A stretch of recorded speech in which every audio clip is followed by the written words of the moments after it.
Muito bem, galerinha, sexta-feira, 23 de junho, 7 horas da manhã, estamos ao vivo com o Desperta SL. Muito obrigado a todas as pessoas que estão chegando aí já no nosso chat. O chat já está a 1000 por hora. Chega por aí, deixa seu comentário, conversa com as pessoas. Eu acho muito legal também que o chat aqui do nosso programa vira também muitas vezes uma conversa civilizada, o que é muito raro na internet, aliás, né? Sabiam que já existiu uma internet com conversas civilizadas? Não é a internet que nós temos hoje, né? Mas o nosso chat consegue manter esse nível, né? Aliás, as pessoas mal educadas que aparecem de vez em quando por aí, o pessoal logo dá um jeito de eliminar, o que é sensacional, né? Porque você sabe que o nosso chat é a democracia, né? Onde o demore manda, né, ô Pedro Falcão? Essa é a democracia do nosso chat. Muito bem-vindos, muito bem-vindas todo mundo. Quem tá chegando por aí já deixa seu like, já compartilha, já faz aquela coisa toda. Muito obrigado. Bom dia para todo mundo que está chegando também, que está cuidando dos afazeres domésticos, que está acordando, que está no busão, que está no metrô, que está dirigindo. Se está dirigindo, não fica olhando o programa. Claro, você sabe que pode ouvir o nosso programa como se fosse o seu bom e velho radinho. Estamos ao vivo em todas as redes sociais do ICL e também lá no canal do Eduardo Moreira. Portanto, você pode acompanhar este programa no Instagram, na Twitch, no Twitter, no Facebook e também, claro, no YouTube. Esqueci algum? Não, né? Acho que é isso, tá bom? Sempre falo isso, ó, preferencialmente, se você puder, vai pro YouTube, porque é lá no YouTube que a gente concentra a nossa conversa também, a conversa com a galera do nosso chat, aquela coisa toda. Eventualmente separamos alguns comentários, se vocês quiserem, né, para colocar no ar, e também onde concentramos a maior parte da nossa audiência. Fica mais fácil se vocês forem pro YouTube, porque podem assinar o canal e ativar o famoso sininho. Para que serve o sininho, Leandro? O sininho serve para avisar você quando nós estivermos no ar, não somente este programa, mas todo o resto da programação do ICL. Lembrando que nessas semanas aí que tá rolando CPI, você pode acompanhar as CPIs também pelos canais do ICL. Aliás, ontem eu estava fazendo isso o dia todo, né?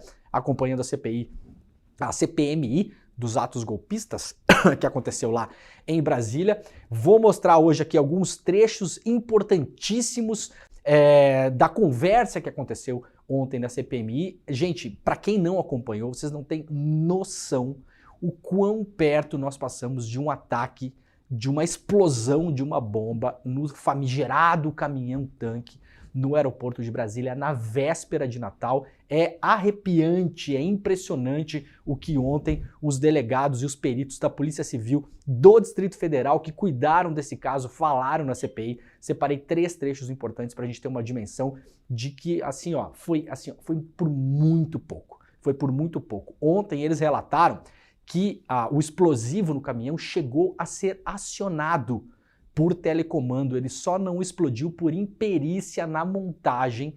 Um caminhão de 60 mil litros de combustível de aviação que explodiria muito próximo do aeroporto de Brasília na véspera do Natal. Lembrando, o aeroporto de Brasília é o segundo mais movimentado do mundo. Vamos falar sobre tudo isso daqui a pouquinho. E tem um vídeo também de um dos policiais mostrando os 3 cenários possíveis da explosão, né, que seria comandada por esse militante de extrema-direita, bolsonarista, chamem como quiser, né, terrorista, chamem como vocês quiserem, o George Washington. Aliás, que nome sugestivo, né? George Washington, que está preso, já foi condenado a 9 anos de prisão, compareceu na CPI ontem, mas usou o seu direito de ficar calado. Mas a gente vai mostrar alguns trechos aqui do que falaram os policiais civis ontem, tá? Vamos lá, antes de mais nada, assunto importantíssimo do dia ontem. Aliás, essa semana foi uma semana bastante intensa, né? Tivemos aí o Bolsonaro no TSE, tivemos a CPMI dos atos golpistas, né? Tivemos uma semana com muita notícia importante, então a gente vai recapitular um pouco do que aconteceu na semana aqui e jogar um pouquinho a semana de vocês pra frente. Antes de mais nada, notícia importante, serviço aqui. Gosto também de dar serviço para as pessoas que estão acompanhando o programa, porque muitas vezes as pessoas esquecem, né, de olhar as coisas importantes da burocracia da vida, né? A Receita Federal abre nessa sexta-feira a consulta ao segundo lote da restituição do imposto de renda. Então fica de olho que você pode fazer a consulta pelo site ou pelo aplicativo da Receita Federal. Nesse segundo lote, 5.100.000 contribuintes receberão dinheiro de restituição em suas contas bancárias. Então fica de olho aí que começa nessa sexta-feira a partir das 10 horas da manhã, tá, gente? Então Terminando o programa aqui, você vai lá, assiste o ICL Notícias primeira edição, o nosso querido N1, e depois do N1 você vai lá para o aplicativo da Receita Federal ou para o site da Receita Federal para fazer a consulta do segundo lote da restituição. O pagamento será realizado no dia 30 de junho, portanto no final deste mês, para contribuintes que têm prioridade. A consulta pode ser feita, como eu disse aqui, no site ou aplicativo da Receita Federal. Serão 5,1 milhões de contribuintes contemplados neste lote, um montante que será depositado na conta das pessoas como restituição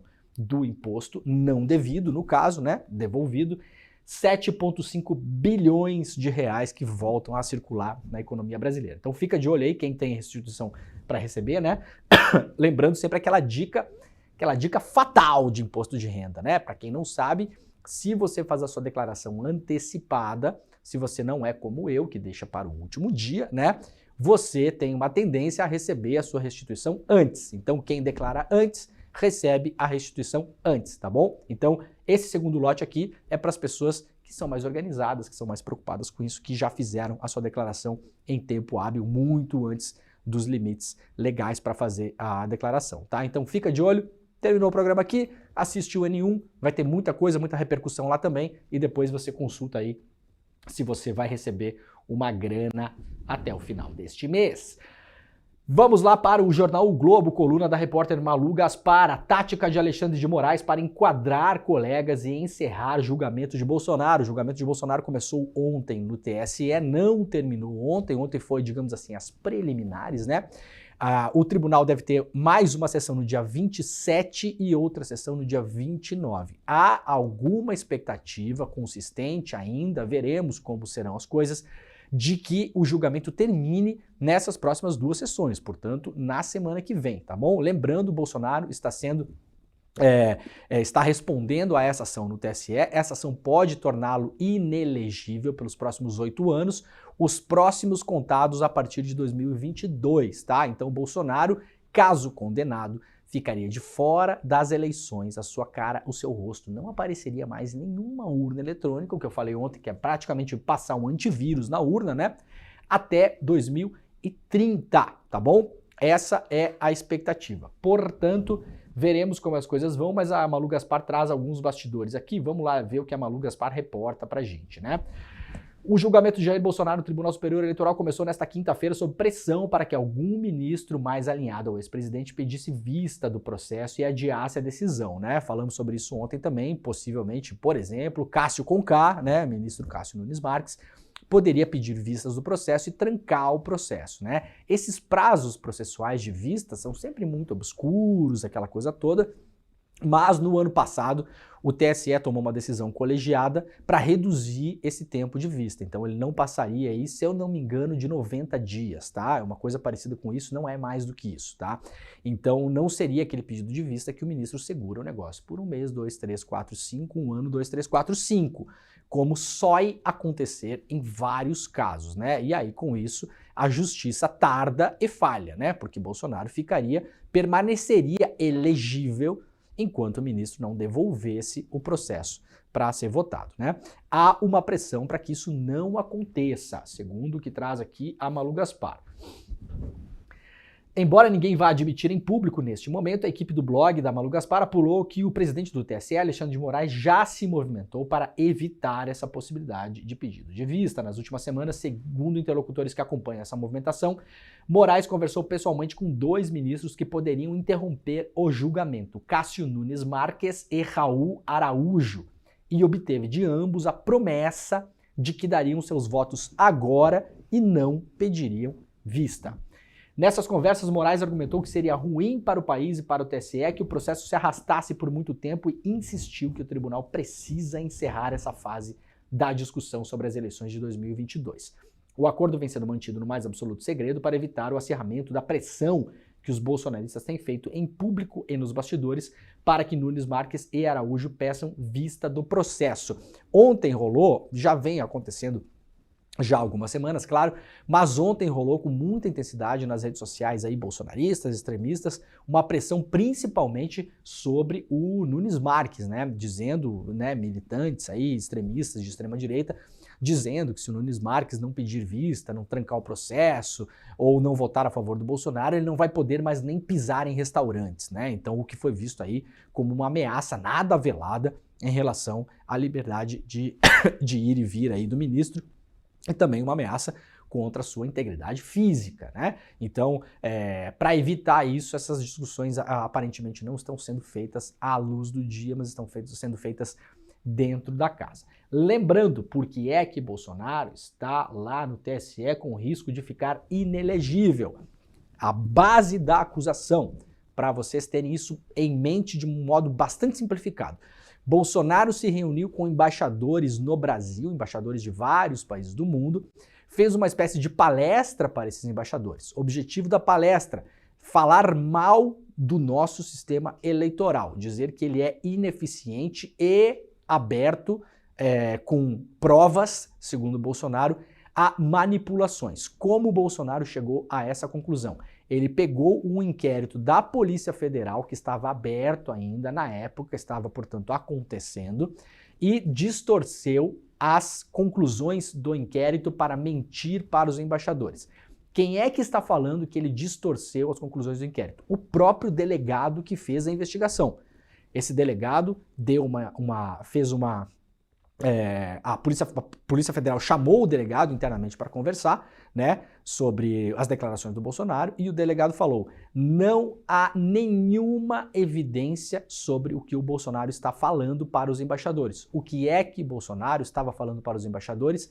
Que hackers tinham invadido o sistema eleitoral de votação com capacidade para tirar votos de um candidato e colocar para o outro, ou seja, manipular as eleições através de um hackeamento. Isso é falso e mentiroso. O inquérito da Polícia Federal não chega a essa conclusão, sequer levanta isso como possibilidade, porque não há evidências materiais para tanto, tá bom? Então esse é a espinha, né, o dorso, né, a coluna da ação contra o Bolsonaro, ação essa que foi proposta pelo partido PDT, lá do Ciro Gomes, né? O partido com o qual o Ciro Gomes foi para a campanha em 2022.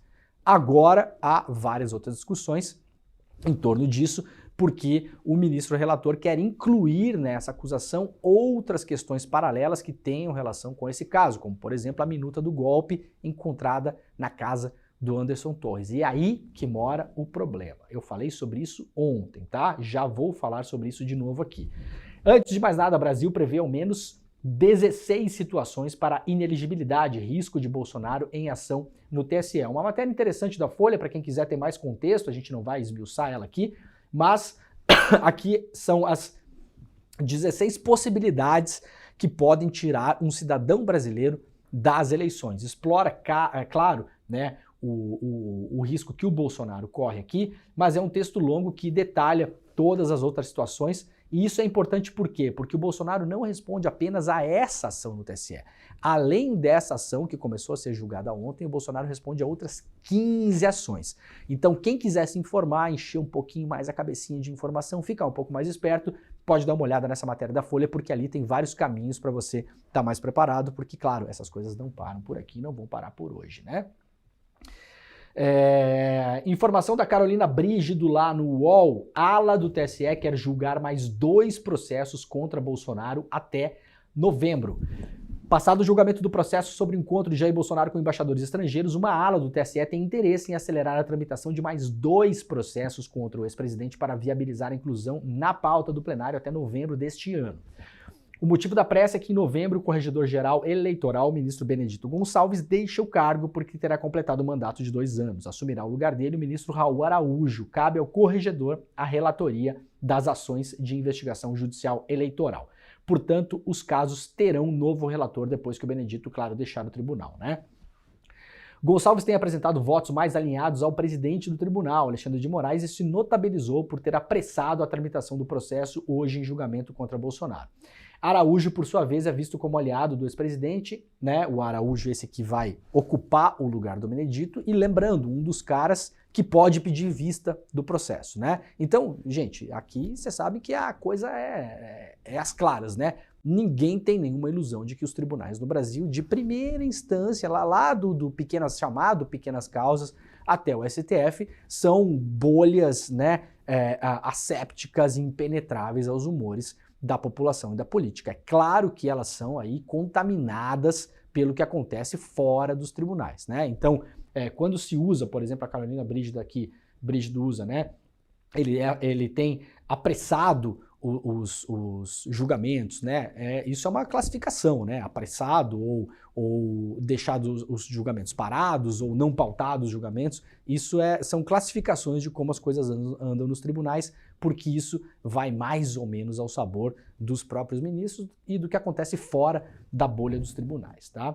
Então, possivelmente teremos aí, para além desse caso que começou a ser julgado ontem, mais 2 julgamentos que se referem ao Bolsonaro no TSE. Lembrando, claro, que o TSE tem poderes apenas nesses casos aqui para deixar o Bolsonaro de fora das próximas eleições, né? Não são os casos cíveis e criminais que o Bolsonaro enfrenta e enfrentará em outros tribunais pelo Brasil. Casos esses que, num extremo, podem levá-lo à prisão. Não é o caso agora desses julgamentos do TSE, tá bom? Pra gente deixar isso bastante claro. Olha só, isso aqui é importante, eu vou falar de novo, falei ontem, né? Fiz uma análise ontem rápida aqui, mas vamos lá de novo porque agora não sou só eu falando, então me sinto um pouco menos sozinho, tá? Vamos lá. O colunista do UOL, José Roberto de Toledo, também um dos titulares lá do excelente podcast Foro de Teresina, né? O Toledo que também foi editor da revista Piauí.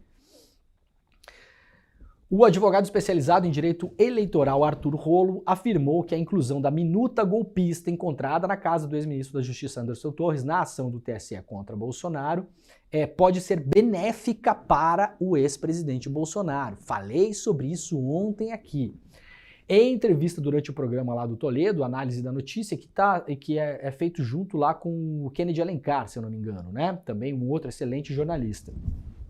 O Rolo disse que a inclusão da minuta é um cavalo de Troia que abre a chance de o processo ser revisto por uma instância superior.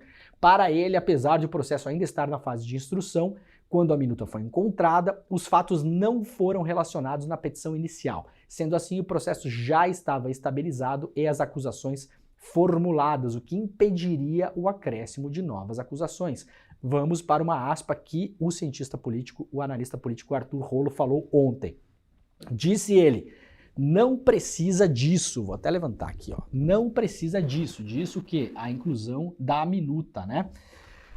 Estão querendo engrossar o caldo no meio do caminho e isso viola o devido processo legal, isso aqui na opinião dele, tá? Isso aqui é uma opinião debatível, inclusive, no próprio tribunal, tá? É um cavalo de Troia, define ele aqui, porque é uma boia que a defesa tem para anular o processo. Estão dando armas para o Bolsonaro rever a decisão no STF. Eu falei sobre isso ontem aqui, rapidamente. Qual é a questão?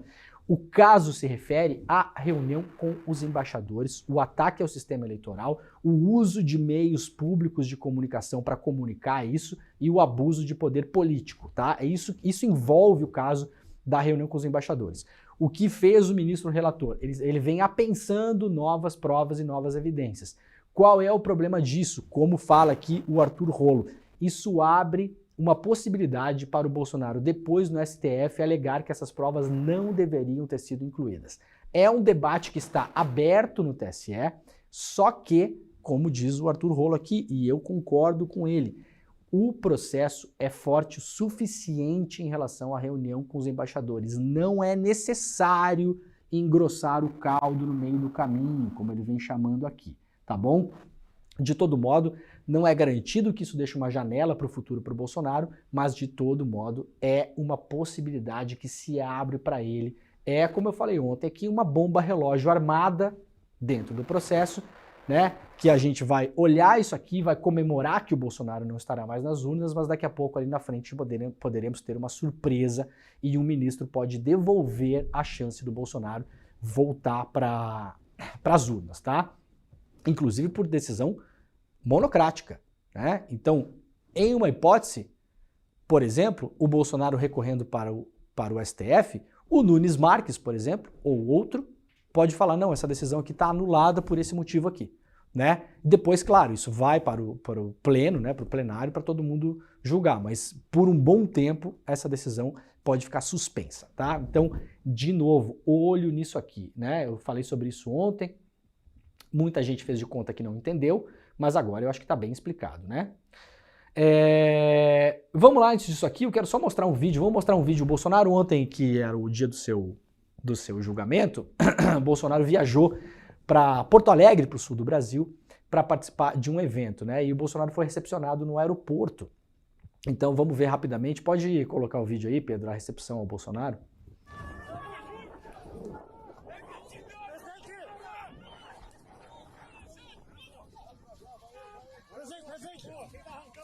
Presidente, vamos ao julgamento. Você tem uma coisa para falar?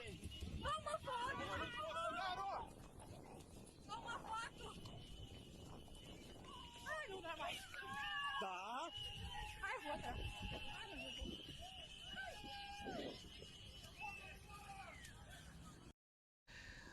Olha, para quem precisava de prova definitiva, né, tem essa história, né, muita gente fala, não pode prender o Bolsonaro, senão vai ter uma convulsão política, as pessoas vão sair na rua, vão quebrar tudo, vão defender ele. Para quem precisa de mais uma prova, mais uma evidência, tá aí o Bolsonaro sendo recepcionado na saída do aeroporto de Porto Alegre por absolutamente ninguém. Absolutamente ninguém. De novo, ontem no dia D para o Bolsonaro, início do julgamento que poderia tirá-lo das urnas pelos próximos 8 anos. 7 anos, na verdade, né? Até 2030. Recepção do Bolsonaro ontem em Porto Alegre, um imenso vazio, um imenso eco no meio do nada, tá? Então, para quem precisa de mais uma evidência, né? A gente não pode mexer com o Bolsonaro, porque senão, né, as pessoas vão pra rua, vão defendê-lo. Não parece que tem muita gente disposta a defender o ex-presidente, né, o Pedro Falcão? O exército de uma pessoa. O exército de um homem só. Um homem só. Muito bem, é o grande livro do grande escritor do Scliar, né? O Exército de um Homem Só, e música dos Engenheiros do Havaí também, né? O Exército de um Homem Só. Muito bem lembrado, Pedrinho. Sexta-feira, né? As coisas vão clareando na mente, né?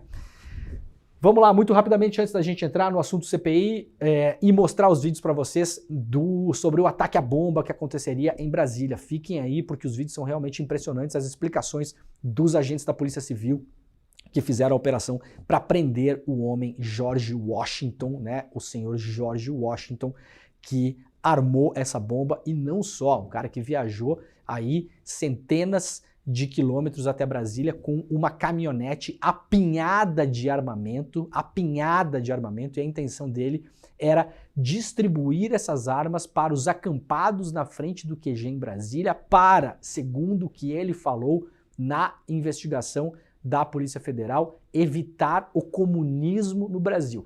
Quem será que entupiu a cabeça de George Washington de minhoca? Quem será que foi? Vocês conseguem imaginar? Consegue, né? Notícia importante trazida pelo Globo, lá, a guerra às drogas derruba a expectativa média de vida de brasileiros em 4 anos e 2 meses, um estudo do IPEA, né? A guerra às drogas tira 4 anos e 2 meses de expectativa média de vida dos brasileiros, informa o estudo do IPEA. Em um custo de bem-estar social dos homicídios relacionados ao proibicionismo das drogas no Brasil, os pesquisadores buscaram quantificar a magnitude da proibição de certas drogas psicoativas, seguida da repressão policial, considerando alguns indicadores econômicos e de saúde pública. Então, estudo bem importante aqui, feito pelo IPEA. Quem quiser dar uma olhada, está lá na capa do Globo, isso mostrando como a gente manter o proibicionismo no Brasil em relação a várias drogas, lembrando que isso é uma legislação importada dos Estados Unidos, principalmente a partir dos anos 60, que começou nos Estados Unidos para, entre várias outras coisas, perseguir pretos, pobres e latinos nos Estados Unidos, porque a legislação sobre drogas trata disso e de muitas outras coisas. Claro, os Estados Unidos conseguem colocar agentes da DEA, como eles chamam, né, da Divisão Antidrogas, em vários países do mundo, coletar informação, vir uma agência de espionagem de fato, né? Isso sim é um cavalo de Troia dos Estados Unidos para o mundo todo. Aqui no Brasil a gente entrou nessa onda e isso causa letalidade policial, e isso, segundo esse estudo do IPEA, tira em média 4 anos e 2 meses da expectativa de vida no país. Gente, é muita coisa. Para a gente sair de uma expectativa média que a gente tem hoje, para melhorar ela em 4 anos, olha, mas tem que fazer muita coisa. Muito investimento em saúde, muito investimento em educação, que vai desde melhorar a qualidade das nossas estradas para ter menos morte no trânsito, até, sabe, assim, ó, passa por um mundo, investimento bilionário, com uma canetada, com uma lei estúpida, proibicionista, que coloca a polícia armada contra a população civil. Nós perdemos aí, segundo esse estudo de pé, uma expectativa média de 4 anos e 2 meses. É um mundo de vida que se esvai por causa da guerra às drogas. Quem é que morre prioritariamente nessa guerra às drogas do Brasil? Sabemos o perfil, isso já é amplamente estudado. Jovens, negros, pobres de periferia do Brasil. Esse é o perfil das pessoas que são assassinadas por conta da proibição das drogas no Brasil. Esse ano, o STF deve retomar o julgamento sobre a legalização da maconha, tá? A descriminalização, na verdade, né? Você parar de prender gente porque tá fumando um cigarrinho de maconha na esquina, tá? Isso deve voltar à pauta já com o novo ministro Cristiano Zanin no tribunal. Veremos como essas coisas andarão por aí, tá? Emendas para ministros irritam Congresso e Planalto, e Planalto pede que repasses sejam desfeitos. Verba usada saiu dos 9,9 bilhões que Lula herdou após o fim das emendas de relator. Ministro da Agricultura é o principal alvo da pressão. Essa matéria é importante, eu peço que vocês leiam ela depois, se tiverem tempo, porque acabou uma parte do orçamento secreto, ok? Essa grana, então, voltou ao uso para quem é de direito. Quem? Os ministérios, o executivo. Lembrando que o orçamento secreto nada mais era do que dinheiro do executivo sendo negociado e gerenciado por parlamentares, tá? Uma parte dessa farra acabou. Agora o executivo, o governo, está usando esse dinheiro nos ministérios.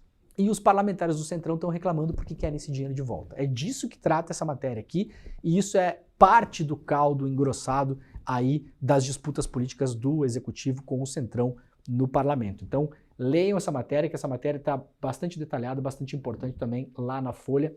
Matéria assinada pelo Tiago Rezende e pela Júlia Chaib. Muito bem, ontem a CPMI dos atos golpistas ouviu esse cidadão aqui, ó. George Washington fica em silêncio enquanto bolsonaristas tentam desassociar bomba dos ataques do 8 de janeiro. Esse cara aqui traz aqui a revista Fórum, essa reportagem aqui, faz uma análise também hoje, né? Tá publicado lá na capa da revista Fórum. Esse cara é o George Washington de Oliveira Souza. Antes da gente tocar os vídeos da CPI, rapidamente, quem é esse cara? Esse cara, ele saiu da cidade dele, lá do Pará, se eu não me engano, era no Pará que ele morava, né? Isso, a cidade chamada Xinguá, no interior do Pará. Ele pegou uma caminhonete em novembro do ano passado, dirigiu mais de 1.000 quilômetros até Brasília. Essa caminhonete, depois as armas foram apreendidas, estava entupida de armamento, inclusive de alto calibre. Detalhe, esse cara comprou esse armamento todo de modo legal, graças aos decretos de armas do Bolsonaro, tá bom? Há uma consequência direta entre uma ação política e a tentativa de uma ação terrorista. George Washington de Oliveira Souza estava com uma caminhonete entupida de armamento legal comprado graças ao senhor Jair Bolsonaro. Ele transportou esse armamento para Brasília. Qual era a ideia dele? Distribuir essas armas para as pessoas que estavam acampadas no acampamento golpista na frente do QG do Exército em Brasília. O pessoal de bem, o pessoal pela família, o pessoal pacífico, né? O pessoal anticomunista, para esse pessoal, tá? Ah, era só uns vovozinhos lá e aquela coisa, né?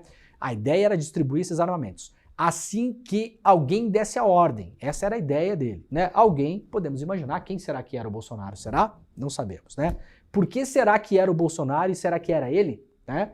Então, esse é o perfil do George Washington. Quando ele chega em Brasília, ele conhece outros extremistas que estão ali no acampamento, participa inclusive esse cara de uma sessão aberta no Senado, conhece pessoas lá e com essas pessoas ele organiza esse atentado à bomba. O que é que eles fizeram? Eles colocaram explosivos em um caminhão de gasolina de aviação, chamada popularmente, né, gasolina de aviação, combustível de aviação.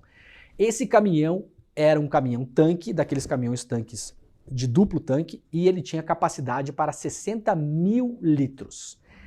Segundo a Polícia Civil que investigou o caso e que prendeu o George Washington, o dispositivo chegou a ser acionado. Só não explodiu porque o dispositivo era inadequado e houve imperícia na hora da montagem. Então, nós passamos muito perto de uma tragédia absurda em Brasília. Que dia era esse? 24 de dezembro do ano passado, véspera de Natal. No aeroporto de Brasília, em dezembro do ano passado, passaram 1.300.000 pessoas, uma média de mais de 40 mil pessoas por dia. Obviamente, na véspera do Natal, seria o dia mais movimentado do aeroporto. Nós estamos falando aí de uma tragédia que não aconteceu, que seria talvez a maior tragédia desse tipo de impressão terrorista que o Brasil já viu, tá? É disso que nós estamos falando.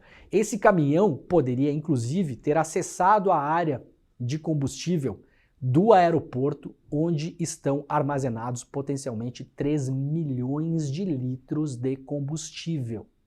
Vocês imaginem se esse caminhão acessa essa área e explode lá dentro, na véspera de Natal, no segundo maior, mais movimentado aeroporto do país. Foi isso que George Washington tentou fazer e o objetivo dele, declarado para a Polícia Federal, lutar contra o comunismo.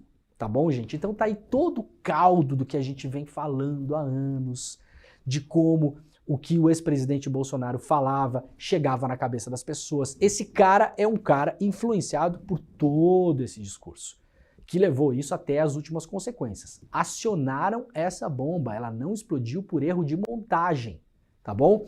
Vamos lá então, 3 vídeos para vocês terem uma ideia do que aconteceu ontem na CPMI dos atos golpistas. O primeiro que vai falar é um delegado da Polícia Civil explicando o caso da bomba. Vamos lá. A Polícia Civil assumiu as investigações que culminaram já na noite da véspera de Natal na prisão do senhor George Washington num apartamento no Sudoeste. Né? Os policiais foram a campo, conseguiram chegar ao motorista do ônibus, do caminhão onde estava a bomba, receberam informações anônimas de que um indivíduo havia feito comentários sobre a colocação de bomba em um prédio no Sudoeste, foram até o local, identificaram através das câmeras esse indivíduo, aguardaram que ele saísse do apartamento e o abordaram. No momento da abordagem, ele já confessou que teria armas e explosivos e confessou a colocação da bomba na noite anterior em um caminhão nas proximidades do aeroporto. Muito bem, isso aí, o primeiro vídeo, então, mostrando. O evento é esse, e é confesso, ok? Ele confessou, o George Washington confessou isso e tá aí o delegado da Polícia Civil falando sobre o caso. Vamos lá para o segundo vídeo, a senadora Elisiane Gama, relatora da CPMI. Vamos lá. De tanques de reservatórios de combustível, o volume de lá é algo em torno de 3 milhões de litros de combustível. O veículo que recebeu o artefato, ele tinha uma capacidade, foi colocado inclusive de 60 mil litros. E aí daí, na verdade, a razão da minha pergunta, quer dizer, o artefato ele estava em um caminhão, onde esse caminhão, depois ele tem acesso a essa área do aeroporto, ou seja, ele leva para fazer, digamos, a entrega do combustível nesses tanques de reservatório, e esse caminhão chega até lá. A Elisiane Gama, então, faz um resumo, né? Um caminhão, tanque, 60 mil litros de combustível, um dispositivo acionado nele, e se ele entrasse essa área do aeroporto de Brasília, onde, repito, 1,3 milhão de pessoas circularam em dezembro do ano passado, segundo o maior movimento de aeroporto do Brasil, poderia explodir próximo ou na área onde são armazenados potencialmente 3 milhões de litros de combustível de aviação. Eu não consigo imaginar o tamanho dessa tragédia caso esse plano tivesse dado certo. De novo, não deu certo por imperícia. A polícia falou ontem na CPMI que o dispositivo explosivo foi acionado por telecomando. Tá bom, gente? É disso que se trata. É um caso muito grave, muito grave. Agora a gente vai ver um último vídeo sobre isso um policial da Polícia Civil também, um perito, explicando os 3 cenários de explosão possíveis que poderiam ter acontecido em Brasília caso eles tivessem logrado êxito nesse atentado. Vamos lá. A primeira seria o artefato explodir e não romper o casco do reservatório, pela espessura, pela curvatura que tem, esse seria o cenário mais provável. Um segundo cenário seria romper esse casco e gerar um incêndio, que é o que geralmente ocorre em um acidente rodoviário com esse tipo de veículo, né? Que ele consome o veículo pelo incêndio, mas não ocorre explosão. E o caso mais extremo é que esse incêndio gerasse um sobreaquecimento de um dos reservatórios até que ele superasse os limites de segurança, de alívio de pressão e causasse uma explosão. Esse é o cenário que a gente estudou que seria o mais crítico, né? E que teria, apesar de ser o mais improvável, seria o que teria as consequências mais danosas. Nesse caso, teria em algumas dezenas de metros os efeitos primários da explosão, que seria as chamas, o calor, a onda de pressão, a onda de choque, e a gente estimou também de 200 a 300 metros o raio de distância que poderiam cair fragmentos, que atingindo a pessoa poderia ter um risco letal, né? Então tá aí. Muito, muito grave, né, gente? Muito, muito, muito grave.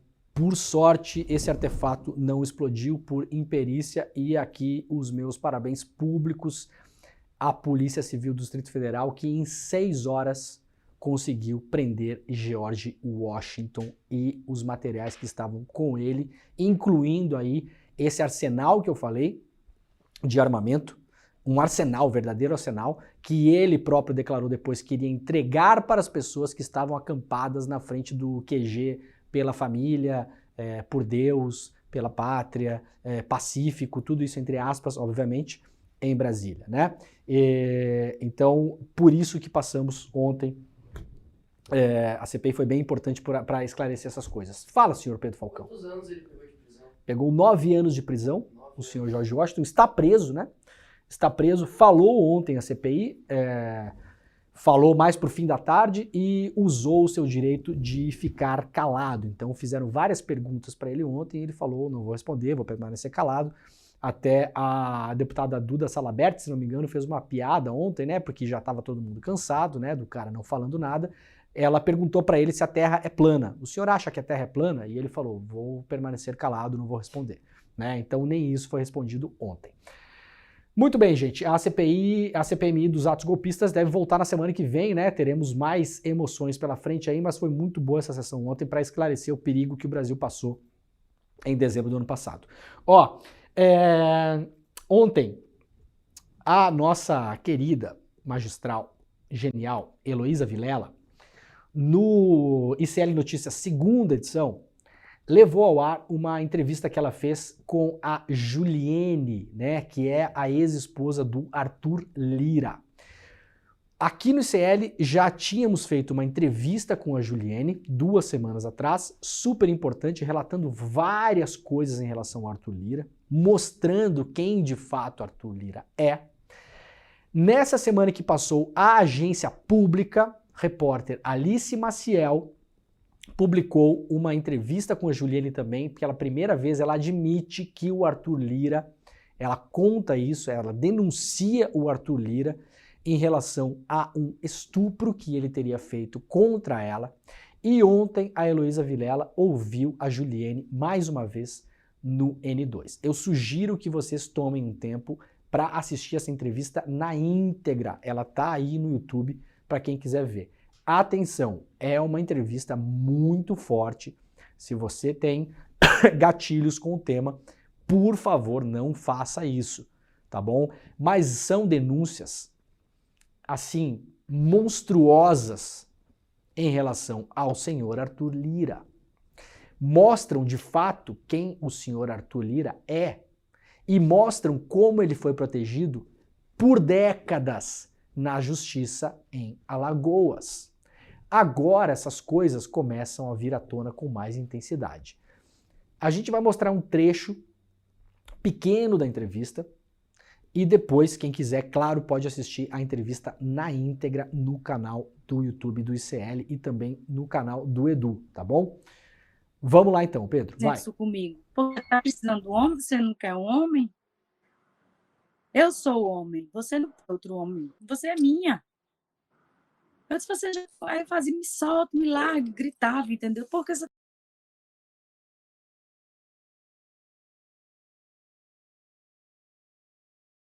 Eu queria que você tentasse me contar, da melhor maneira possível, tudo que você lembra que aconteceu a partir da hora que ele entrou na sua casa já te agredindo. Quando ele entrou, já foi, como eu havia falado, quando eu abri a porta, já foi ele me dando um soco, né? Me esmurrando. E eu caí por cima de um recamier que tinha na sala, caí, aí ele foi por lá, me puxou pelos cabelos e me levou, porque o apartamento era grande, e me puxou para outra sala, que era uma sala com 4 ambientes, enfim. E foi aí ele começou a me xingar, dar em mim, me chutar, me deu uma rasteira, eu caí no chão. Ele me levantou pelo cabelo e começou a me xingar e dizendo tudo aquilo que ele disse, que eu era uma rapariga, que eu era puta, que ele não ia ter fama de corno, que ele me na parede, ele me esganou, me prendeu na parede. Foi aí que começou toda a violência sexual. A violência sexual aconteceu com você em pé, encostada na parede? Foi. Exatamente.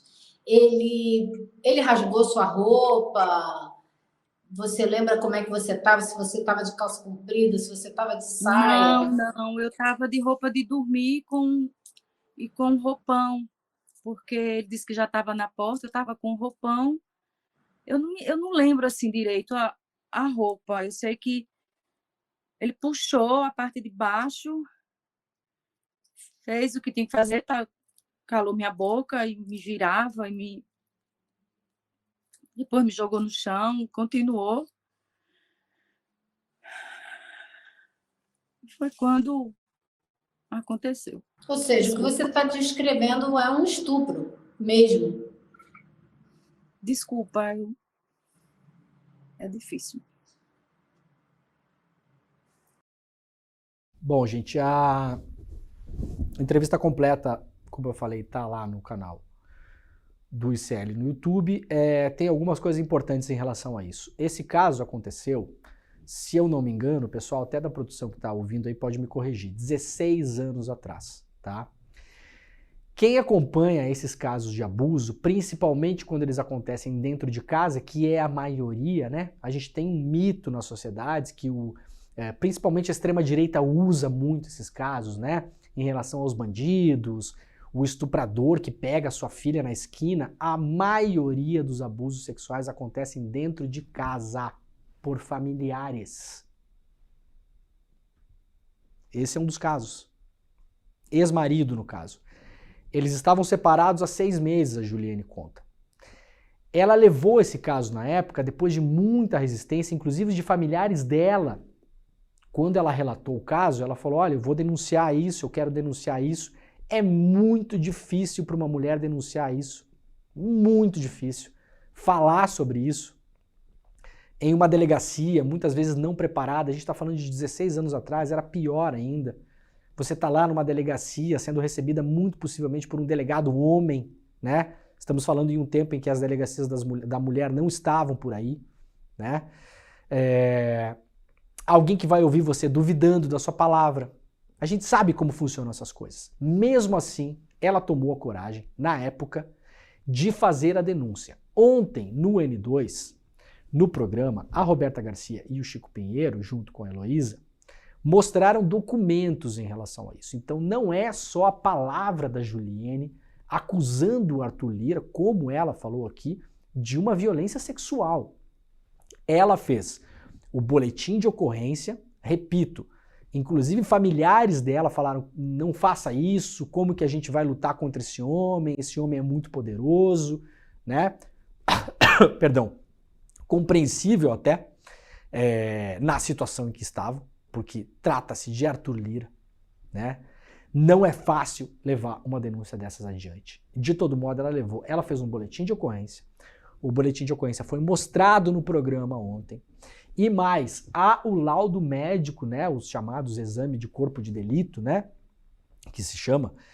há o laudo médico do médico comprovando materialmente as agressões que ela sofreu, tá? Os hematomas, as agressões estão lá. O Chico Pinheiro ontem também leu uma parte desse laudo médico. Eu vou repetir. Quem tiver gatilho com esse tipo de situação, não assista à entrevista e ao programa de ontem, tá bom? É importante porque é realmente um programa que explicita o caso de maneira bem clara. No entanto, a acusação está aí. Arthur Lira, né? O rei do Brasil, o todo-poderoso, o homem que vem tentando travar o governo Lula, o homem que vem fazendo as negociatas que quer fazer, o homem que quer assumir o Ministério da Saúde. Esse Arthur Lira é esse mesmo Arthur Lira que a Juliane trouxe nessa entrevista com a Heloísa Vilela. Repetindo, há uma reportagem da Agência Pública, quem quiser ler também, procure a reportagem da Agência Pública, e há uma entrevista anterior a essa reportagem, também feita aqui pelo ICL. A entrevista anterior está no nosso canal do YouTube, a entrevista de ontem, com todos os documentos, está no nosso canal do YouTube. Então, repetindo, não é apenas uma denúncia, algo que ela está falando, não. Isso está documentado com boletim de ocorrência e com laudo médico. E temos também essa entrevista importante publicada, essa sim, em texto, pela Agência Pública, pela repórter Alice Maciel. Esse caso, como falou o Chico Sá ontem, não pode e não será esquecido. Não será esquecido. Veremos como reage a justiça agora diante dessas novas declarações públicas em relação ao senhor Arthur Lira, tá bom? Parabéns de novo a toda a equipe do ICL, toda a equipe do N2 de ontem e a Heloísa Vilela, que fez uma condução magistral dessa conversa, né? E trouxe mais uma vez à luz coisas importantíssimas em relação ao Arthur Lira. Vamos lá então, seguindo aqui, vamos viajar um pouco, vamos lá para a China. Uma reportagem do El País, que foi republicada em português pelo jornal O Globo. Encontro secreto de espiões em Singapura debate conflitos em um mundo multilateral. Com desconfiança no mundo em alta, iniciativas minilaterais florescem com grupos reduzidos se unindo de alguma maneira, né? O mundo caminha por um caminho de fragmentação, competição acirrada e confronto em que o multilateralismo, nós temos falado muito aqui no mundo multipolar, né? Baseado em regras compartilhadas, parece ter sido seriamente prejudicado. A relação entre duas grandes potências, Estados Unidos e China, chave para todo o progresso global, é conflituosa. A visita a Pequim do secretário de Estado americano, o Antony Blinken, na semana passada, trouxe alguma esperança em declarações públicas, porém o horizonte parece ter escurecido de imediato com as palavras do presidente dos Estados Unidos, o Joe Biden, na terça-feira passada agora, comparando o seu homólogo chinês, o Xi Jinping, com um ditador, né? Para quem não viu, o Biden essa semana chamou o Xi Jinping de ditador. Apesar do discurso beligerante, persistem episódios e perspectivas críveis de diálogo multilateral, e aí é isso que o El País traz aqui em uma apuração exclusiva deles, né? Uma reunião secreta entre os dirigentes dos serviços de inteligência da China e dos Estados Unidos, com mais 2 dezenas de países relevantes, que aconteceu em junho em Singapura, à margem da Conferência de Segurança que se realizou naqueles dias, de acordo com a Reuters. A reunião contou com a presença, entre outros, de representantes da espionagem dos Estados Unidos, da Índia, da China também, né? Cujo o nome do representante não foi divulgado, mas não da Rússia nesse encontro. Segundo fontes citadas pela agência, o encontro abordou temas como a guerra da Ucrânia ou questões relacionadas com o crime organizado internacional e decorreu num tom cooperativo e não conflituoso. A Reuters diz que não é a primeira vez que este conclave de espiões ocorre em coincidência com o Fórum de Xangri-Lá, organizado todos os anos pelo Instituto Internacional de Estudos Estratégicos de Singapura.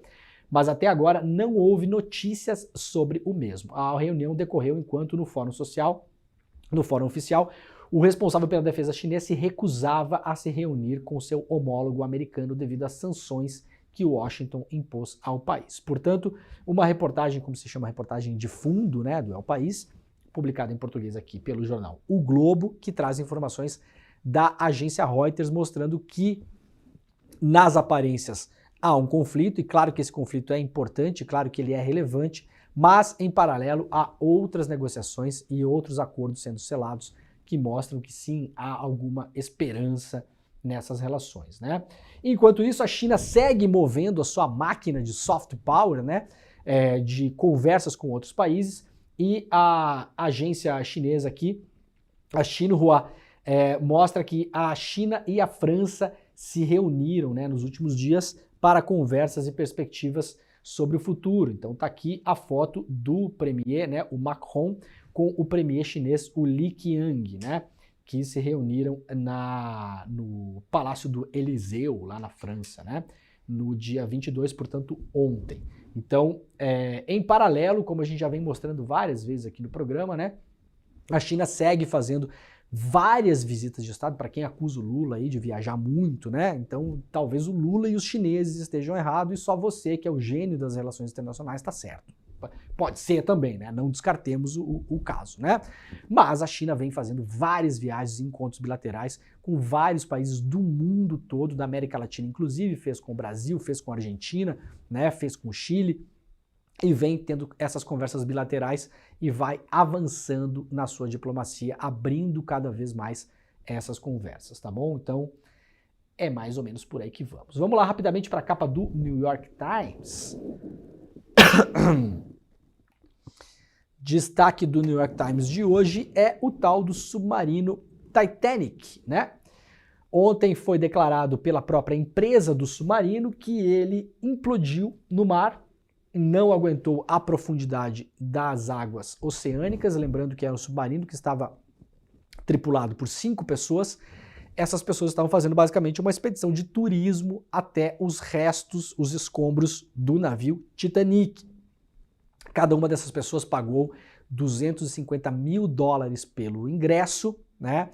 E havia já relatos bastante consistentes da comunidade científica e também de pessoas que tinham visto e navegado neste submarino, de que ele não era seguro, de que o risco era muito alto para fazer o tipo de expedição que foi feita. Se eu não me engano, o Titanic está a 4.000 metros, né? Da superfície no fundo do mar, é isso, né? 3.800, eu acho. 3.800 metros? Acho que é isso. O que é uma pressão absurda, não é qualquer submarino que vai aguentar uma pressão dessas. Então, cada 10 metros de água é uma pressão atmosférica. Cada 10 metros de água, uma pressão atmosférica. Isso. Muito bem. Uma pressão atmosférica, quando a gente está no nível da praia, tem uma pressão atmosférica. Muito bem. Cada 10 metros de água, mais uma pressão atmosférica. Duplica. Tá. Então é uma pressão atmosférica absurda, né? E esse submarino já havia relatos de que não aguentaria e de fato não aguentou. O que me chama a atenção é o seguinte, eu não vou falar desse caso. Não que ele não seja uma tragédia, não que não seja importante, é claro, vidas foram perdidas, tudo isso, sem dúvida nenhuma. Não há dúvida em relação a isso. Ninguém aqui está tripudiando da morte de pessoas, nem nada. Agora, esse caso, ele é o típico, como se chama nas teorias da comunicação, fait divers, que foi englobado aí pelo filósofo Roland Barthes, tá? O que são faits divers? São justamente essas coisas aqui. Isso aqui é o exemplo de um fait divers. Qual é a relevância jornalística para o mundo inteiro estar gastando milhões de dólares com jornalismo para fazer a cobertura deste evento? Zero. Absolutamente zero. Qual a relevância nos critérios de relevância jornalística do mundo para isso ocupar a capa do New York Times? Zero. Por que é que isso está sendo feito? Porque gera audiência e clique. O que são os faits divers, né? Eu quero mostrar para vocês rapidamente só a capa da BBC News Brasil. A gente usa muito a BBC News Brasil aqui. Bastante, né? Tem reportagens importantíssimas, jornalistas importantíssimos, mas também a BBC News Brasil caiu nessa máquina de clique, né? Olha aqui isso aqui, ó. Olha aqui, ó. Uma matéria, manchete submarino. 2, 3, 4, 5. Ouviram até o James Cameron, o diretor do filme Titanic. 6 matérias sobre o submarino até chegarmos ao que realmente importa, julgamento do Bolsonaro, aquela coisa toda. Então, é claramente um assunto que remete a isso aqui, ó. Isso aqui são os faits divers. Vocês estão conseguindo ver aí? Eu não sei se não está centralizado, mas tá tudo bem, né? Isso aqui é um folhetim. Isso aqui é um folhetim, dá para ver aí, né? Isso aqui é um folhetim. Os folhetins clássicos que eram ditados para as pessoas lerem sobre fofoca e basicamente lerem histórias que misturavam ficção com realidade, baseadas na clássica jornada do herói da literatura grega, né? Então, basicamente isso aqui que dá origem também depois à teoria do fait divers, né? Isso aqui é um crime cometido na alta sociedade francesa e tal. As pessoas liam para quê? Para saber de fofoca. Basicamente isso. Então, de novo, ninguém aqui está tripudiando de morte de ninguém, né? Ninguém está falando nada, ninguém está dizendo que não é uma tragédia, ninguém está dizendo que vidas humanas não foram perdidas em relação a isso. Não tem nada a ver com isso. Eu tô só, assim, ó, embasbacado. Fazia muito tempo que eu não via. Esse caso está tendo um volume de cobertura, para vocês terem uma ideia, do que eu lembro aqui, muito parecido com tragédias, por exemplo, com a queda de avião da Air France, né?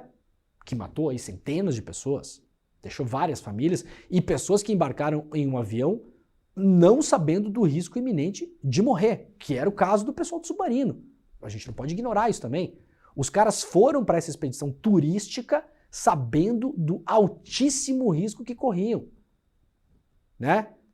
Não diminui o caso. Agora, é impressionante a quantidade de cobertura que tem na imprensa em relação a isso. É impressionante. Gente, vamos lá então. Última notícia do dia. Será que temos mais alguma coisa? Não, 2 notícias rápidas aqui sobre emergência climática.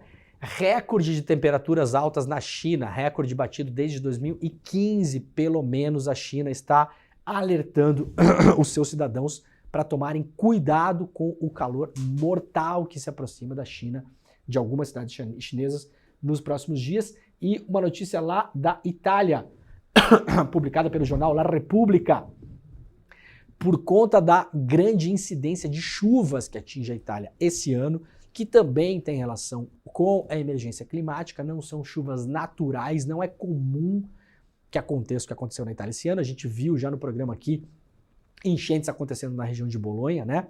Muita gente perdendo a vida, muita gente perdendo casa, comércio, carro, tudo, né? E agora na Itália há um alarme em relação aos mosquitos. Triplicou o número de mosquitos na Itália por causa das chuvas, nessas regiões da Itália onde choveu muito. Então tem um alarme na Itália agora em relação a doenças passadas por mosquitos. Então a gente pensa que o final do mundo vai chegar com uma bola de fogo descendo do céu e matando todo mundo. Não, gente, você vai ser picado por um maldito mosquito, tá? Porque vai rolar desequilíbrio. Vai acontecer esse tipo de coisa. É assim, é no micro detalhe que a gente vai vendo como o clima está mudando rapidamente, como a gente tem que prestar atenção no que está acontecendo em relação à emergência climática, como é importante nos engajarmos em pautas que defendam o clima. E isso passa aí por marco temporal, por demarcação de terra indígena, já falamos no programa aqui, inclusive. Quem é que mais defende e protege a selva no Brasil? São as terras indígenas, que é onde praticamente há desmatamento zero. Zero. Então, alarme de triplicação, é isso, né? Triplicação, né? De mosquitos na Itália por conta do excesso de chuvas, tá bom? Para ficar de olho, né? É muito preocupante. Vamos lá, temos 1 minuto, rapidamente, última notícia. Fala, Pedro, muito rápido. O ócio criativo também. Lembra de dar o ócio criativo. Tá bom, então vamos lá.